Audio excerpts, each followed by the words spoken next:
Bom, superada a questão da irregularidade e da inexistência, é hora de examinar como se diferenciam as nulidades. Muito bem, as nulidades absolutas e as nulidades relativas são tratadas pela doutrina a partir do defeito do ato, isto é, afirma-se que as nulidades são relativas quando elas afetam interesse exclusivamente privado e são nulidades absolutas aquelas que afetam interesse de ordem pública.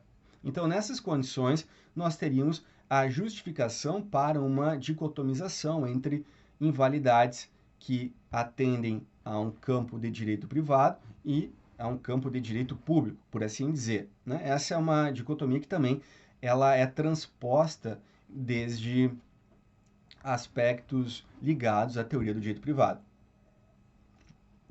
Veja só, além das justificações que se dá para essa diferença entre nulidade absoluta e relativa, é preciso também identificar quais são as características que são comumente atribuídas pela doutrina para cada uma dessas espécies. Então, as nulidades relativas, que são aquelas que afetam o interesse privado das partes processuais penais, elas podem, primeiramente, estar sujeitas à preclusão. Então, já que o interesse é meramente privado, as nulidades relativas, elas precluem. 2. As nulidades relativas, elas apenas podem ser arguidas pelas partes.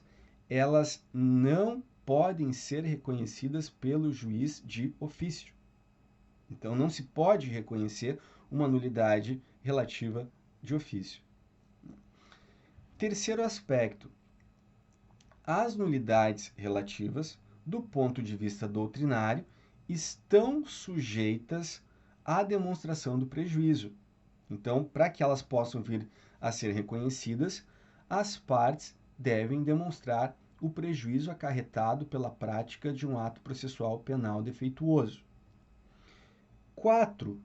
As nulidades estão sujeitas ao saneamento. Então, as nulidades relativas, elas são saneáveis. Por outro lado, as nulidades absolutas são aquelas que, em tese, afetariam interesse de direito público. E, portanto, elas não estariam sujeitas à preclusão. Então, exatamente no regime oposto à das nulidades relativas. Num segundo momento, as nulidades absolutas, elas poderiam, portanto, ser reconhecidas pelos juízes de ofício. 3.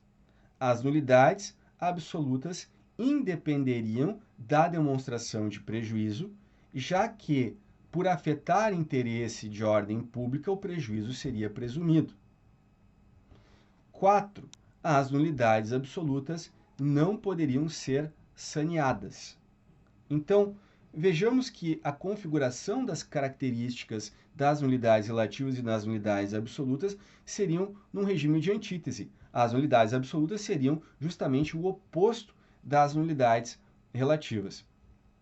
Isso é interessante de se notar porque a jurisprudência brasileira, especialmente a partir dos julgados dos seus tribunais superiores, se encarregou de sabotar uma dessas distinções. Então veja que as nulidades absolutas para o STF, isso é de há muito tempo, o primeiro voto nesse sentido é um voto do ex-ministro Sepúlveda Pertence, ele afirma que mesmo as nulidades absolutas não fogem ao critério da demonstração de prejuízo. E, portanto, aqui o STF passa a operar um fenômeno que eu chamo de relativização das nulidades absolutas, ou seja, um processo de homogeneização das nulidades, mas no sentido de transformar nulidades absolutas em nulidades relativas. Ou seja, em primeiro lugar, demonstrando que as nulidades absolutas elas dependem da demonstração de prejuízo. 2. Que as nulidades absolutas elas devem ser arguidas pelas partes, né, e que devem ser arguidas em momento oportuno, ou seja, assinalando tanto uma questão de boa-fé quanto uma questão de momento processual, ou seja, preclusão, para o oferecimento da arguição de nulidade. Então, nesse ponto, a orientação que é dada pelos tribunais superiores foi no sentido de equiparação entre nulidades absolutas e nulidades relativas. E isso faz com que essa orientação de equiparação se desse no sentido de maior enfraquecimento da forma processual, isto é, no estabelecimento de um quase que regime de apenas nulidades relativas. Pois bem, eu queria, por fim, apenas registrar, ainda quanto às nulidades, que a teoria da prova ilícita, ela, apesar de possuir uma autonomia científica e também possuir aspectos que são próprios, que lhes são concernentes em torno da sua caracterização, elas são espécies de invalidades, né? Afirmar que uma prova é ilícita é afirmar, no primeiro momento, que a sua forma de obtenção se deu em regime de contrariedade ao direito. Por isso é ilícito. Dizer que é ilícito é dizer que é contrário ao direito, é dizer que é antijurídico. Não é dizer nada de novo em relação a um dos aspectos das nulidades, né, que é o aspecto da invalidade. Uma prova ilícita é uma prova inválida. Esse é o significado. Porém, ao mesmo tempo, nós verificamos que no atual regime da ilicitude probatória brasileira, nós vamos encontrar, na atual redação do artigo 157 e seus parágrafos, hipóteses nas quais mesmo uma prova obtida ilicitamente, ou seja, mesmo uma prova inválida, ela vai acabar podendo produzir efeitos, como, por exemplo, nas chamadas exclusões, nas exceções ligadas à teoria da fonte autônoma ou descoberta inevitável, que são aspectos que são importantes dentro da teoria das provas ilícitas. Então, se eu tenho autonomia entre invalidade e eficácia, se ilicitude quer dizer invalidade, eu estou trabalhando aqui dentro de uma teoria da prova nula.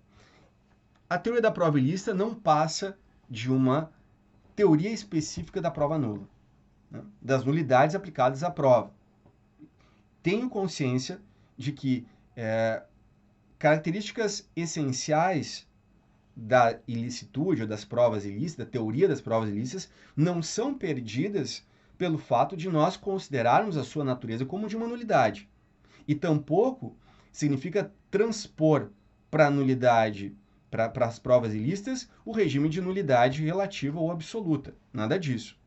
Mantém-se a sua autonomia científica, porém, em termos de explicação da sua natureza jurídica, ela é uma prova obtida em flagrante contradição com as prescrições normativas. Portanto, é uma prova obtida com violação à validade, né? E aí o juiz também vai determinar, como, por exemplo, no caso da teoria da prova ilícita por derivação, ele vai, no plano da eficácia, determinar qual é a extensão dos vícios acarretados por essa prova que foi obtida de maneira inválida e como nós vamos limitar a sua eficácia no processo penal. E aqui a própria redação do artigo 157 determina o desentranhamento da prova ilícita, ou seja, resguardando a produção dos efeitos daquela prova.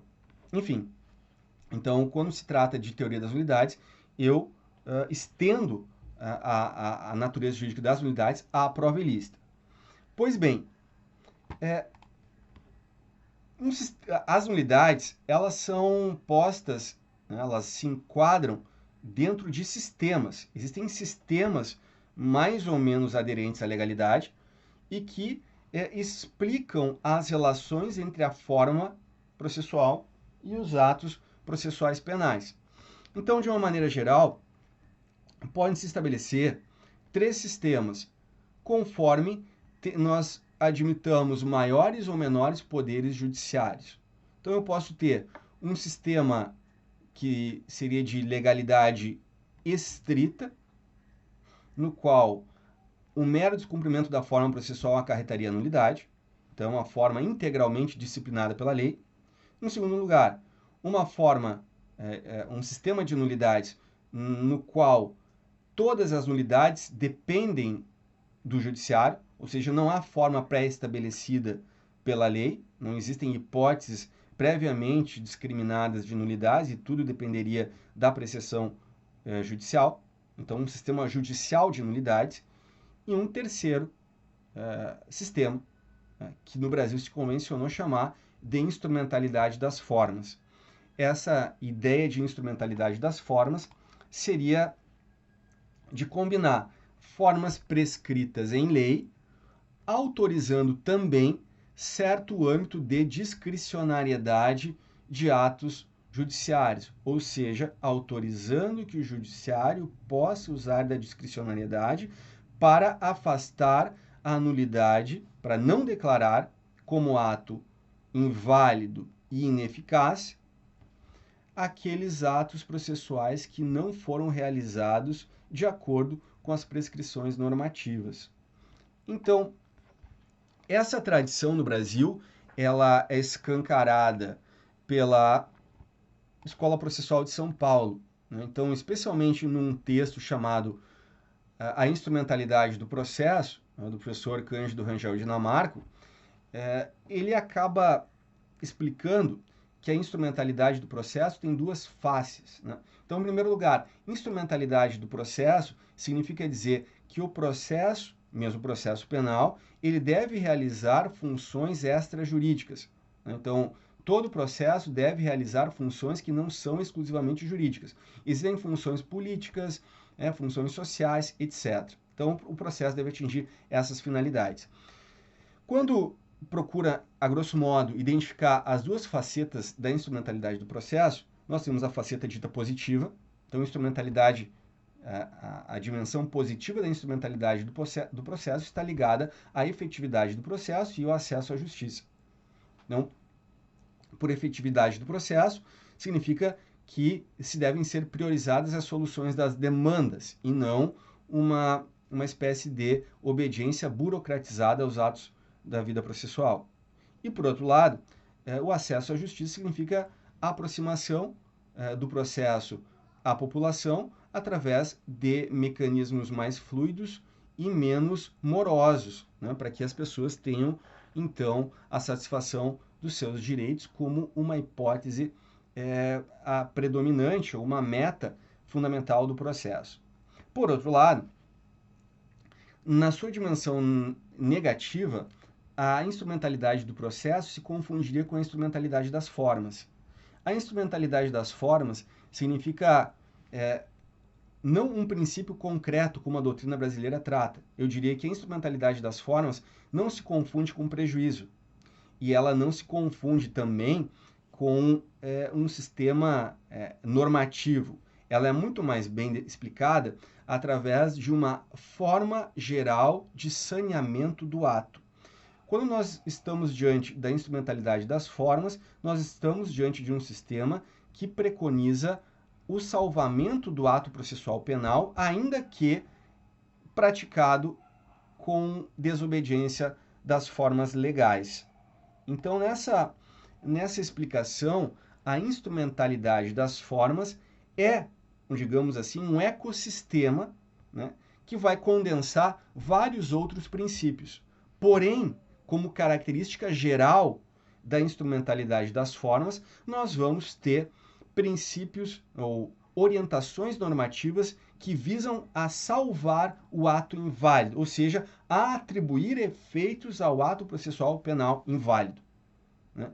E isso me parece um certo afastamento do ideário da legalidade processual que eu vinha desenvolvendo até então, né? Então, instrumentalidade das formas não se confunde com um princípio concreto e determinante que vai ser aplicado no caso em concreto, no caso da vida, mas sim um sistema orientador que faz com que os atos processuais penais sejam preservados ou cuja tendência é dirigida à preservação, ainda que tais atos estejam impregnados de invalidade.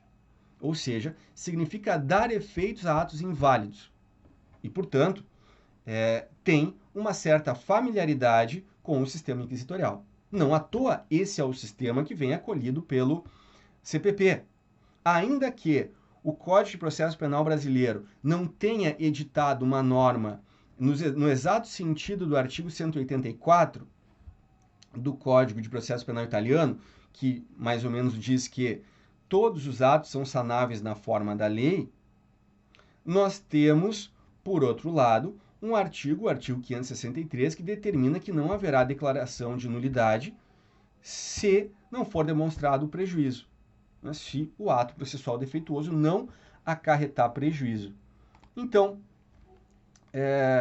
sobre formas, sobre aparências diferentes, nós chegamos ao mesmo resultado. Então, começando esse sistema de instrumentalidade das formas, ele começa a apresentar a sua dimensão normativa com a exigência da demonstração do prejuízo, que já foi certificada pelo STF como sendo necessária em toda e qualquer espécie de nulidade, seja ela relativa, seja ela absoluta. Portanto, a ideia de prejuízo acaba aproximando o Brasil da doutrina francesa, ainda que os efeitos decorrentes da adoção do critério de prejuízo o aproximem dos efeitos produzidos pela codificação italiana.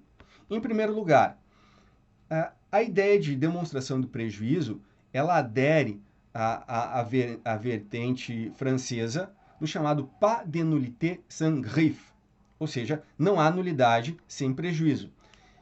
De onde vem? Essa expressão pas de nullité sans griffe, ela é uma construção linguística mais recente, porque tal qual ela existia na história mais antiga do processo, ela também tem uma expressão linguística equivalente e que vigia dentro das próprias ordenações de Toulouse, as ordenações inquisitoriais de 1670. Então, lá em 1670, nós vamos falar em nullité de plein droit n'opère rien. Né? Nulidades de pleno direito não operam, né? não existem. Então, mais ou menos o sentido é o mesmo. Né? Dizer que não há nulidades absolutas e que as nulidades dependem do prejuízo. Então, há uma continuidade, um continuismo entre a tradição inquisitória e uma forma processual ou uma nulidade, uma concepção de nulidade que não pode ser declarada automaticamente. Por isso, tem toda a razão, com todo acerto, o Cordeiro, de que não há preferência no sistema inquisitório por formas rígidas. Tudo deve passar pelo crivo do inquisidor, pelo crivo do julgador, que tem a possibilidade de manipular tais formas. Isso significa dizer duas coisas, que de um lado é possível que o inquisidor, né, que o sistema inquisitorial ignore o defeito ou, às vezes, possa aplicar a forma processual com tanto rigor que seja capaz de a nulidade exercer um efeito processual vinculado ao sistema inquisitório. Vou dar dois exemplos. Está dizendo, professor, então, que uma aplicação rigorosa das nulidades também pode exercer funções inquisitoriais? Logicamente. Vou dar um exemplo claro. Qual foi o objetivo político de uma declaração de nulidade, né, por incompetência de juízo, uma incompetência em razão do lugar, como foi o voto do ministro Fachin? Né? Qual era o objetivo? O objetivo era isso.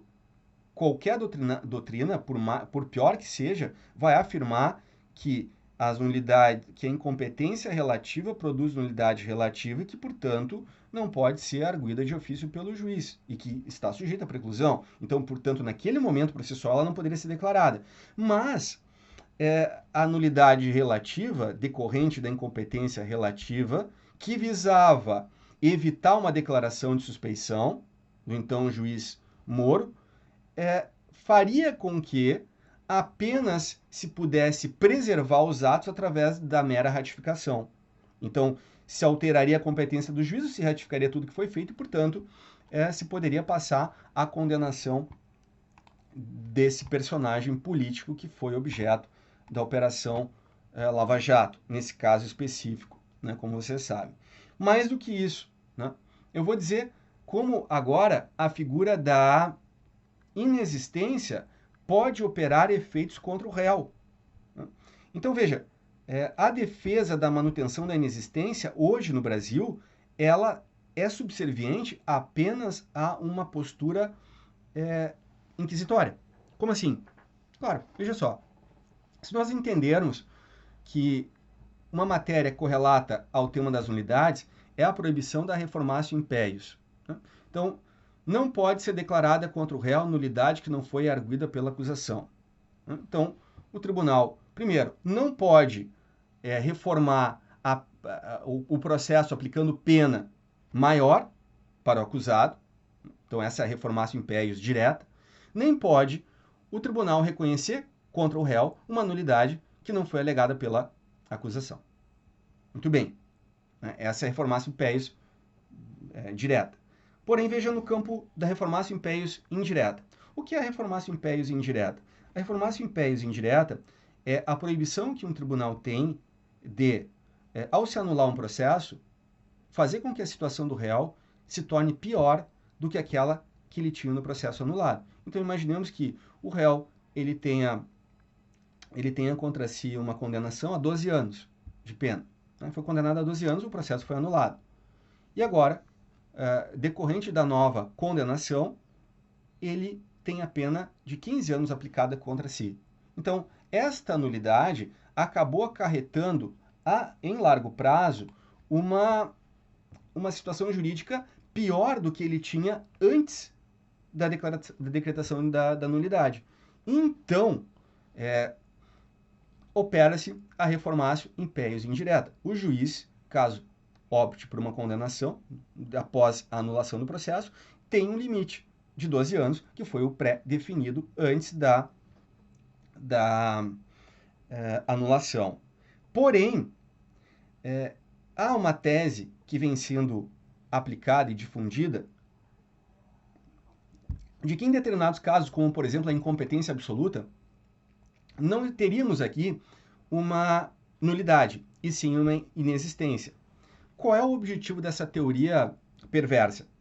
É dizer que, bem, se o fato é tão grave e não há nulidade, há inexistência, já não há que falar em reformatio impeius. Então, imaginando um juiz da Justiça Estadual que condena o réu a 12 anos, mas a competência era da Justiça Federal, o processo é anulado, é encaminhado a um juiz da Justiça Federal. Agora ele poderia aplicar 15 anos. Por quê?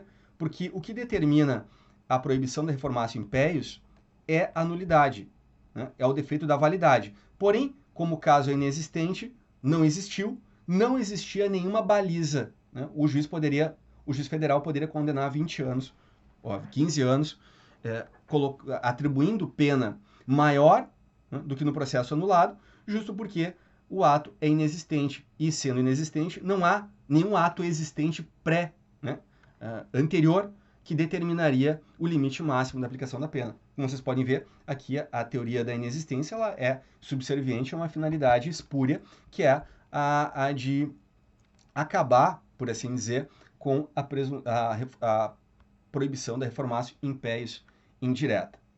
Então, o primeiro princípio orientador, né, o primeiro princípio contido dentro da instrumentalidade das formas é a necessidade da demonstração do prejuízo. Demonstrar um prejuízo significa atribuir atos, né, permitir que atos inválidos produzam efeitos. E como tal, então, admitir que um ato irregular seja performado. Né? E isso está em consonância com o modelo inquisitório, que é a de preservação irrestrita de atos defeituosos. Segundo, o segundo princípio que aparece na nossa tradição, na regulação feita, é a da taxatividade, né? Princípio de taxatividade. A ideia de taxatividade, ela também tem origem no modelo francês, né? Pas de nullité sans test. Significa não há nulidade fora do rol legal. Inclusive, este é o princípio que deu origem ao nascimento da inexistência, né? Conforme eu expliquei a vocês anteriormente. Então, de uma maneira geral, todos os atos processuais penais que são previstos em leis como nulos são presumidos como absolutamente nulos. É a lei que deve disciplinar e determinar quais são as causas de nulidade relativa. Toda vez que a lei determina que um determinado ato processual é nulo, trata-se de uma nulidade absoluta, a menos que ela diga expressamente se tratar de nulidade relativa. Esse é um dos efeitos do princípio de taxatividade. No Brasil, nós temos um sistema de taxatividade misto ou temperado, no qual, além das nulidades previstas em lei, né, e essas nulidades previstas em lei, elas são nulidades absolutas, exceto quando a lei, no caput do artigo 572, determina quais são as hipóteses de nulidades relativas. Então, nós não temos mais do que uma mão, né, do que uma mão cheia de casos de nulidades relativas. Todos os outros são casos de nulidades absolutas. E também o sistema temperado de taxatividade não evita que outras nulidades supralegais ou mesmo previstas em leis especiais possam ser decretadas. Então, quando uma outra nulidade, como por exemplo no caso do júri, né, então o uso de algemas ou a menção à pronúncia como argumento de autoridade são hipóteses de nulidades absolutas. Tem a previsão normativa e a lei nada fala sobre se tratar de uma nulidade relativa. Então, se nada fala, é nulidade absoluta. Esta relação de presunção da nulidade absoluta é mais ou menos como a presunção de dolo. Você não tem a necessidade do Código Penal ou de uma lei especial em dizer se o crime é doloso. Não, pressupõe-se que é doloso. A exceção é o delito culposo. Então, é a culpa que deve ser determinada e não o dolo. Enfim, a mesma figura aparece na nulidade. Ou ainda, né, não é preciso que a lei determine quando é caso de ação penal pública incondicionada. Ela pressupõe-se como ação penal pública incondicionada, exceto nos casos em que ela determina que ela é pública condicionada à representação ou à requisição do ministro da Justiça, e de outro lado, quando ela é privada. Mas é a lei que excepciona. A mesma figura fica nas nulidades. Eu tenho aqui um único artigo, artigo 572, que determina quais são as hipóteses de nulidade relativa. Todos os demais são absolutas. Então, a taxatividade é a presença legal de causas de nulidade, gerando como consequência se tratarem de nulidades absolutas, exceto quando a lei diz em sentido contrário. Terceiro princípio orientador, princípio de causalidade. Todas as nulidades, elas podem vir a contaminar os demais atos que com elas mantêm uma relação de dependência. E temos aí, então, a figura da contaminação dos atos ou ainda da decretação de nulidade por dependência.